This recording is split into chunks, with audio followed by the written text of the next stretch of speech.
జగనింటికే బాధితులకి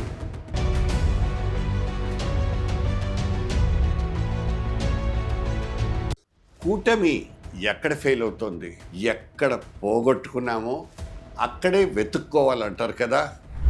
ఇప్పుడు ఏపీ రాజకీయాల్లో సరిగ్గా ఇదే విచిత్రమైన పరిస్థితి కనిపిస్తోంది. కూటమి ప్రభుత్వం అధికారంలోకి వచ్చి 2 ఏళ్ళు అవుతుంది.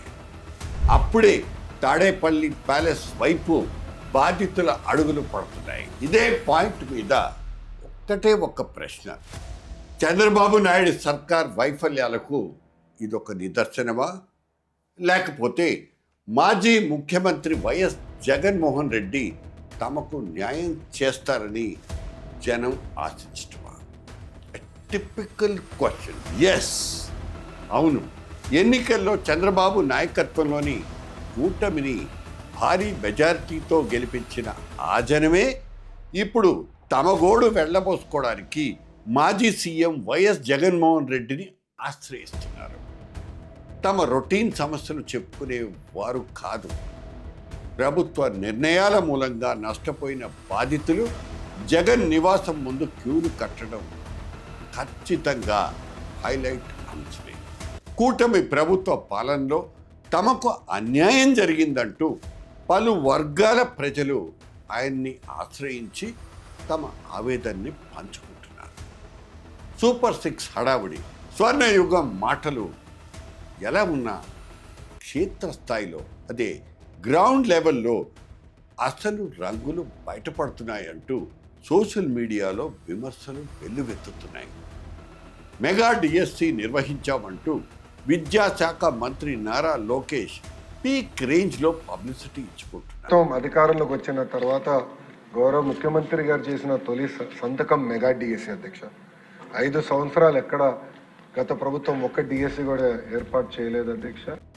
కానీ ఆ పరీక్షల నిర్వహణలో తీవ్ర అవినీతి జరిగిపోయిందని బాధిత అభ్యర్థులు జగన్ను కలిసి విన్నవించుకుంటున్నారు. స్పోర్ట్స్ కోటా పోస్టుల్ని కొంతమంది టీడీపీ నేతలు కోట్లకు అమ్ముకుంటున్నారంటూ అభ్యర్థులు లబోదిబోమంటున్నారు.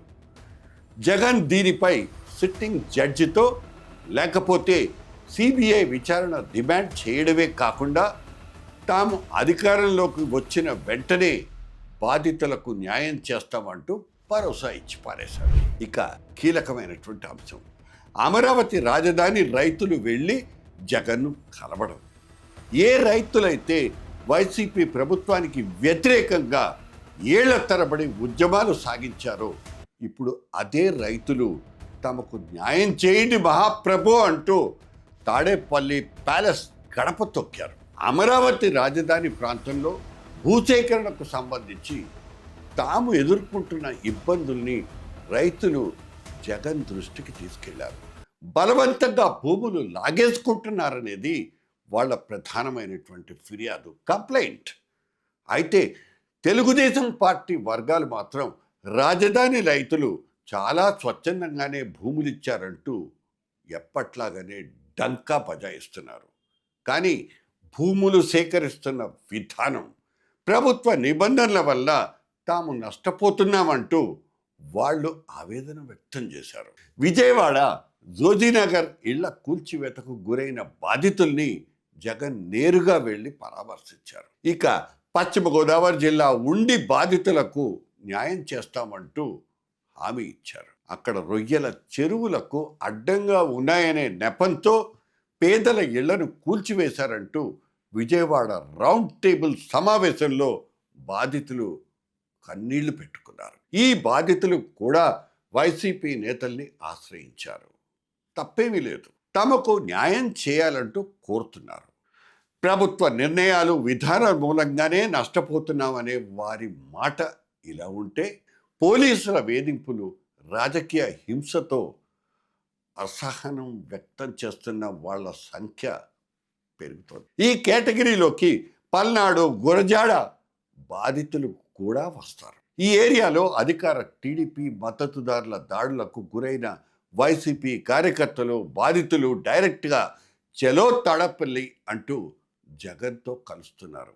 ఇక నల్లజర్ల పోలీస్ బాధితుల్ని ఇంకో విషాదగాథ. పోలీసుల వైఖరి మూలంగా తాము ఇబ్బందులు పడ్డామంటూ పశ్చిమ గోదావరి జిల్లా నల్లజర్లకు చెందిన కొంతమంది బాధితులు కూడా జగన్ను కలిసి ఫిర్యాదు చేశారు. ఇటువంటి వాళ్ళందరికీ ధైర్యం చెప్తూ పార్టీ లీగల్ సెల్ ద్వారా ఉచిత న్యాయ సహాయం అందిస్తామంటూ జగన్ భరోసా ఇస్తున్నారు. బాధితుల పక్షాన నిలబడి పోరాటాలు చేస్తామంటూ ప్రకటించారు కూడా. ప్రజలన్న తర్వాత కష్టాలుంటాయి. వాటిని పక్కన పెడితే విజయవాడ జోజీనగర్, పశ్చిమ గోదావరి ఉండి ప్రాంతాల్లో పేదల ఇళ్ల కూల్చివేతలు ఏ రకమైన ప్రజాస్వామ్యానికి సంకేతం? రొయ్యల చెరువుల పేరుతో పేదల గూడు చెడగొట్టడం దారుణం కాదా? ఇక పల్నాడు, గురజాలల్లో రాజకీయ దాడులు, నల్లజర్లలో పోలీసుల ఏకపక్ష వైఖరి చూస్తుంటే కూటమి హామీలకు గ్రౌండ్ రియాలిటీకి అస్సలు పొంతన కుదరటం లేదని స్పష్టమవుతోంది. అయితే కూటమి ప్రభుత్వం మాత్రం ఇవన్నీ కేవలం ప్రారంభంలో వచ్చే పరిపాలనాపరమైనటువంటి సర్దుబాట్లు మాత్రమేనంటోంది.